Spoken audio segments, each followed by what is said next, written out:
श्री कृष्ण गोविंद हरे मुरारे, हे नाथ नारायण वासुदेव।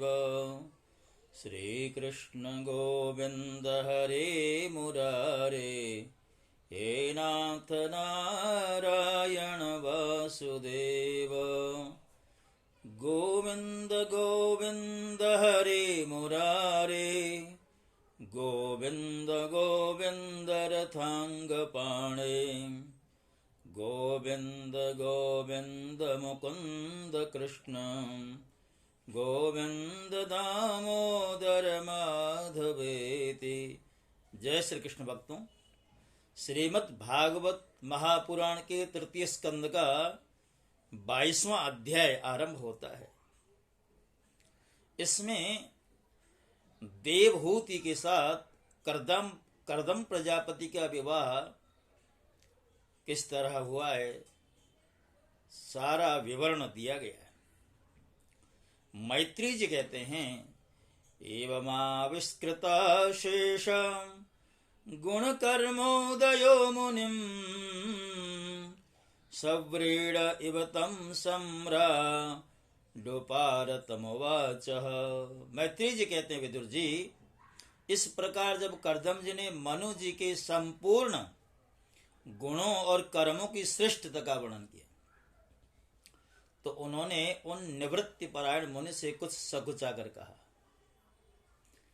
मनु जी कहते हैं कि मुने, वेद मूर्ति भगवान ब्रह्मा ने अपने वेदमय विग्रह की रक्षा के लिए तप, विद्या और योग से संपन्न तथा विषयों में अनासक्त आप ब्राह्मणों को अपने मुख से प्रकट किया,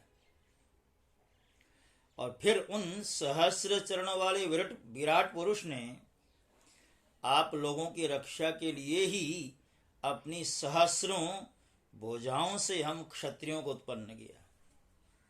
इस प्रकार ब्राह्मण उनके हृदय और क्षत्रिय शरीर कहलाते हैं। अतः एक ही शरीर से संबद्ध होने के कारण अपनी अपनी और एक दूसरे की रक्षा करने वाले उन ब्राह्मण और क्षत्रियों की वास्तव में श्री हरि ही रक्षा करते हैं, जो समस्त कार्य कारण रूप होकर भी वास्तव में निर्विकार हैं। आपके दर्शन मात्र से ही मेरे सारे संदेह दूर हो गए, क्योंकि आपने मेरी प्रशंसा के मिस से स्वयं ही प्रजा पालन की इच्छा वाले राजा के धर्मों का बड़े प्रेम से निरूपण किया है। आपका दर्शन अजितेंद्रिय पुरुषों को बहुत दुर्लभ है।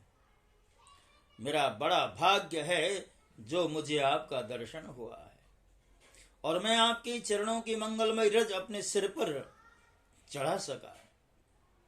मेरे भाग्योदय से ही आपने मुझे राजधर्मों की शिक्षा देकर मुझ पर महान अनुग्रह किया है, और मैंने भी शुभ प्रारब्ध का उदय होने से ही आपकी पवित्र वाणी कान खोलकर सुनी है। मुने, इस कन्या के स्नेहवश मेरा चित्त बहुत चिंताग्रस्त हो रहा है, अतः मुझ दीन की यह प्रार्थना आप कृपा पूर्वक सुनो। यह मेरी कन्या, जो प्रियव्रत और उत्तानपाद की बहन है, अवस्था, शील और गुण आदि में अपने योग्य पति को पाने की इच्छा रखती है। जब से इसने नारद जी के मुख से आपके शील, विद्या, रूप, आयु और गुणों का वर्णन सुना है, तभी से यह आपको अपना पति बनाने का निश्चय कर चुकी। हे द्विजवर, मैं बड़ी श्रद्धा से आपको यह कन्या समर्पित करता हूं। आप इसे स्वीकार कीजिए। यह गृहस्थोचित कार्यों के लिए सब प्रकार आपके योग्य है। जो भोग स्वतः प्राप्त हो जाए, उसकी अवहेलना करना विरक्त पुरुष को भी उचित नहीं। फिर विषयासक्त की तो बात ही क्या है। जो पुरुष स्वयं प्राप्त हुए भोग का निरादर कर फिर किसी कृपण के आगे हाथ पसारता है, उसका बहुत फैला हुआ यश भी नष्ट हो जाता है और दूसरों के तिरस्कार से मान भंग भी होता है। विद्वान, मैंने सुना है आप विवाह करने के लिए उद्यत हैं। आपका ब्रह्मचर्य एक सीमा तक है, आप नैष्ठिक ब्रह्मचारी तो हैं नहीं, इसलिए अब आप इस कन्या को स्वीकार कीजिए, मैं इसे आपको समर्पित करता हूं। कर्दम मुनि बोले, ठीक है, मैं विवाह करना चाहता हूं और आप की कन्या का अभी किसी के साथ वाग्दान नहीं हुआ है, इसलिए हम दोनों का सर्वश्रेष्ठ ब्रह्म विधि से विवाह होना उचित ही होगा। राजन, वेदोक्त विवाह विधि में प्रसिद्ध जो गृह्णान्ते इत्यादि मंत्रों में बताया हुआ काम संतानोत्पादन रूप मनोरथ है, वह आपकी इस कन्या के साथ हमारा संबंध होने से सफल होगा। भला जो अपनी अंग कांति से आभूषण आदि की शोभा को भी तिरस्कृत कर रही है, आपकी उस कन्या का कौन आदर न करेगा। एक बार यह अपने महल की छत पर गेंद खेल रही थी। गेंद के पीछे इधर उधर दौड़ने के कारण इसके नेत्र चंचल हो रहे थे तथा पैरों के पायजे मधुर झनकार करते जाते थे। उस समय इसे देखकर विश्वावसु गंधर्व मोहवश अचेत होकर अपने विमान से गिर पड़ा था। वही इस समय यहाँ स्वयं आकर प्रार्थना कर रही है।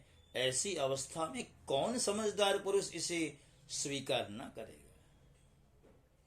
यह तो साक्षात आप महाराज श्री स्वयंभु मनु की दुलारी कन्या और उत्तानपाद की प्यारी बहन है तथा यह रमणियों में रत्न के समान।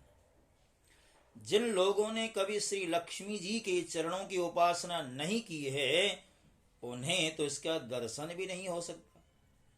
अतः मैं आपकी इस साध्वी कन्या को अवश्य स्वीकार करूंगा, किंतु एक शर्त के साथ। जब तक इससे संतान न हो जाएगी तब तक मैं गृहस्थ धर्मानुसार इसके साथ रहूंगा। इसके बाद भगवान के बताए हुए संन्यास प्रधान हिंसा रहित शम दमादि धर्मों को ही अधिक महत्व दूंगा, जिनसे इस विचित्र जगत की उत्पत्ति हुई है, जिनमें यह लीन हो जाता है और जिनके आश्रय से यह स्थित है। मुझे तो वे प्रजापतियों के भी पति भगवान श्री अनंत ही सबसे अधिक मान्य हैं। मैत्री जी कहते हैं कि प्रचंड धनुर्धर विदुर कर्दम जी इतना ही कह सके, फिर वे हृदय में भगवान कमलनाभ का ध्यान करते हुए मौन हो गए।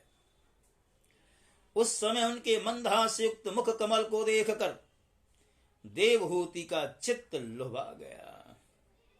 मनोज ने देखा कि संबंध में महारानी शत्रुपा और राजकुमारी की स्पष्ट अनुमति है।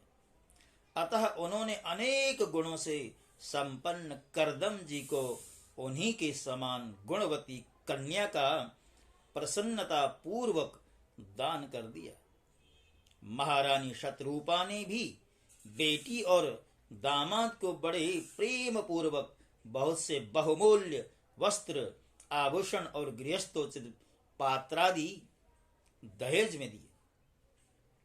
इस प्रकार सुयोग्य वर को अपनी कन्या देकर महाराज मनु निश्चिंत हो गए। चलती बात उसका वियोग न सह सकने के कारण उन्होंने उत्कंठावश बेहुल चित्त होकर उसे अपनी छाती से चिपटा लिया और बेटी बेटी कहकर रोने लगे। उनकी आंखों से आंसुओं की झड़ी लग गई और उनसे उन्होंने देवहूति के सिर के सारे बाल भिगो दिए। फिर वे मुनिवर कर्दम से पूछकर उनकी आज्ञा लेकर रानी के सहित रथ पर सवार हुए और अपने सेवकों सहित ऋषिकुल सेवित सरस्वती नदी के दोनों तीरों पर मुनियों के आश्रमों की शोभा देखते हुए अपनी राजधानी में चले आए। जब ब्रह्मावर्त की प्रजा को यह समाचार मिला कि उसके स्वामी आ रहे हैं, तब वह अत्यंत आनंदित होकर स्तुति गीत एवं बाजे गाजे के साथ अगवानी करने के लिए ब्रह्मावर्त की राजधानी से बाहर आ गई। सब प्रकार की संपदाओं से युक्त बरहिस्मती नगरी मनु जी की राजधानी थी, जहां पृथ्वी को रसातल से ले आने के पश्चात शरीर कंपाते हुए श्री वराह भगवान के रोम झड़कर गिरे थे। वे रोम ही निरंतर हरे भरे रहने वाले कुश और कास हुए, जिनके द्वारा मुनियों ने यज्ञ में विघ्न डालने वाले दैत्यों का तिरस्कार कर भगवान यज्ञ पुरुष की यज्ञों द्वारा आराधना की। महाराज मनु ने भी श्री वराह भगवान से भूमि रूप निवास स्थान प्राप्त होने पर इसी स्थान में कुश और कास की बरही चटाई बिछाकर श्री यज्ञ भगवान की पूजा की थी। जिस बरहिस्मतीपुरी में मनु जी निवास करते थे, उसमें पहुंचकर उन्होंने अपने त्रिताप नाशक भवन में प्रवेश किया। वहां अपनी भार्या और संतति के सहित वे धर्म अर्थ और मोक्ष के अनुकूल भोगों को भोगने लगे। प्रातः काल होने पर गंधर्वगण अपनी स्त्रियों के सहित उनका गुणगान करते थे, किंतु मनु जी उसमें आसक्त न होकर प्रेम पूर्ण हृदय से श्री हरि की कथाएं ही सुना करते थे। वे इच्छानुसार भोगों का निर्माण करने में कुशल थे, किंतु मननशील और भगवत परायण होने के कारण भोग उन्हें किंचित भी विचलित नहीं कर पाते थे। भगवान विष्णु की कथाओं का श्रवण, ध्यान, रचना और निरूपण करते रहने के कारण उनके मनवंतर को व्यतीत करने वाले क्षण कभी व्यर्थ नहीं जाते थे। इस प्रकार अपनी जागृत आदि तीनों अवस्थाओं अथवा तीनों गुणों को अभिभूत करके उन्होंने भगवान वासुदेव के कथा प्रसंग में अपने मनवंतर के 71 चतुर्युग पूरे कर दिए। व्यासनंदन विदुर जी, जो पुरुष श्री हरि के आश्रित रहता है, उसे शारीरिक, मानसिक, दैविक, मानुषिक अथवा भौतिक दुख किस प्रकार कष्ट पहुंचा सकते हैं। मनु जी निरंतर समस्त प्राणियों के हित में लगे रहते थे। मुनियों के पूछने पर उन्होंने मनुष्यों के तथा समस्त वर्ण और आश्रमों के अनेक प्रकार के मंगलमय धर्मों का ही वर्णन किया है, जो मनु संहिता के रूप में अब भी उपलब्ध है। जगत के सर्वप्रथम सम्राट महाराज मनु वास्तव में कीर्तन के योग्य थे। यह मैंने उनके अद्भुत चरित्र का वर्णन किया। अब उनकी कन्या देवहूति का प्रभाव सुनो। भक्तों, आजकल बहुत से ऐसे लोग हैं जो हमारी जो वर्णाश्रमी जो व्यवस्था है, उस व्यवस्था का विरोध करते हैं। जो सवर्ण लोग हैं, उनके प्रति कुछ अधार्मिक तत्व के लोग जो है वो मनोवादी कह करके आरोप करते हैं, आरोप लगाते हैं हमारे ऊपर। आप यहां पर देख सकते हैं कि मनु जी कितने उदात्त चरित्र वाले थे, अपनी प्रजाओं का कितना ध्यान रखते थे। वो प्रजा चाहे किसी भी वर्ण की क्यों न हो, सारी प्रजा मानो मनु जी की अपनी संतान थी। संतान की तरह प्रजा का पालन करने वाले ऐसे मनु जी महाराज जी के द्वारा व्यवस्थित ग्रंथ हैं, उन ग्रंथों का अपमान आज सरेआम हो रहा है। बड़े दुख की बात है। और खास करके मनुस्मृति के बारे में तो लोगों की ऐसी ऐसी अवधारणाएं हैं कि हम देखते हैं कुछ विश्वविद्यालयों में, कुछ संगठनों के द्वारा मनुस्मृति का अपमान भी होता है। किंतु मनु महाराज जी का उदात्त चरित्र, उदार चरित्र, प्रजा के प्रति संतान की भावना, ऐसे उदात्त चरित्र मनु जी की का जो चरित्र है, इस अध्याय में दिया गया है। आगे करदम जी और उनकी पत्नी देवहूति का जो गृहस्थ है वो किस प्रकार चलता है, ये सारे प्रसंग आगे के अध्याय में आपके समक्ष रखे जाएंगे। तब तक के लिए जय श्री कृष्ण।